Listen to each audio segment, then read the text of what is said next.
The powerhouse behind Blanks Galore, who overcame homelessness and built a 7-figure business, is helping black and brown crafters turn their passions into profit. Yes, joining us now is Cassandra Smith to talk all about it. Good morning. Good morning, guys. Thank y'all for having me. Pleasure. No, it's great to have you here. Now, as Elliot mentioned, from homelessness to a 7-figure business. Yeah. What has this journey been like for you? Amazing. Still wake up every day is this really happening?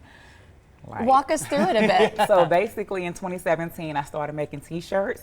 And then in 2019, I started, because the t-shirt business slowed down, so I started selling the t-shirt inventory to other crafters like me. So I went from B2C to now I'm doing B2B, selling to other businesses.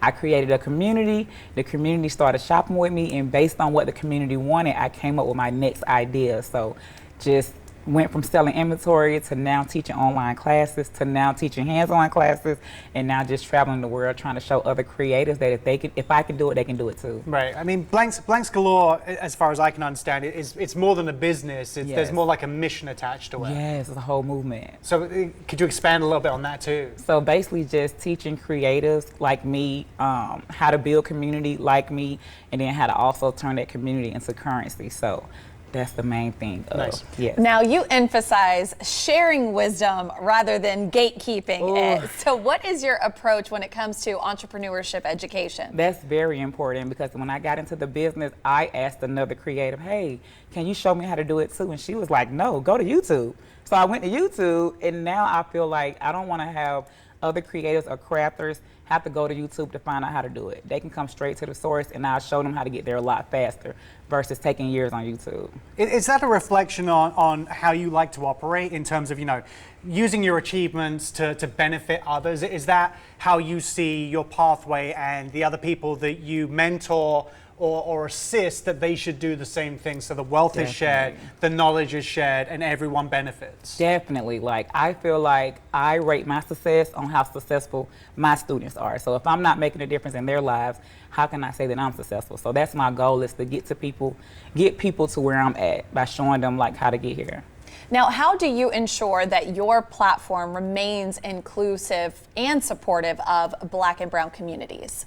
Just steady creating content. I even run paid ads, collaborating with other people to get people inside of the community to know this is something that you should learn how to do. So we get a lot of newbies in the program, and it's just showing them that, like I said, if I can do it, you can too. So showing them how to create their first craft, whether it's t-shirts, tumblers, and then showing how to turn that craft into an online business, where they're setting up their website, setting up their LLC, and then showing them how to take that business, build community, and not just gatekeep, but now show others how you did it too. So it's just like a rinse and repeat.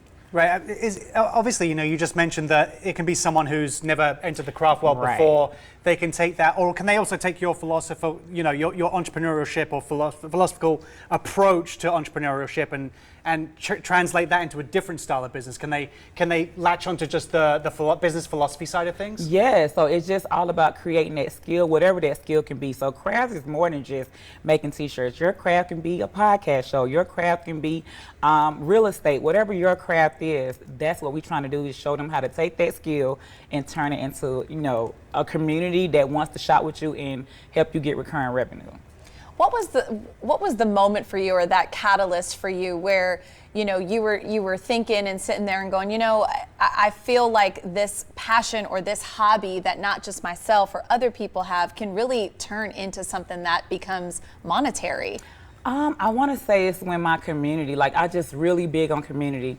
Like I said, I was in a hotel going live, oh my gosh, because most people would have quit at that point, but I'm going live showing them how to actually make t-shirts.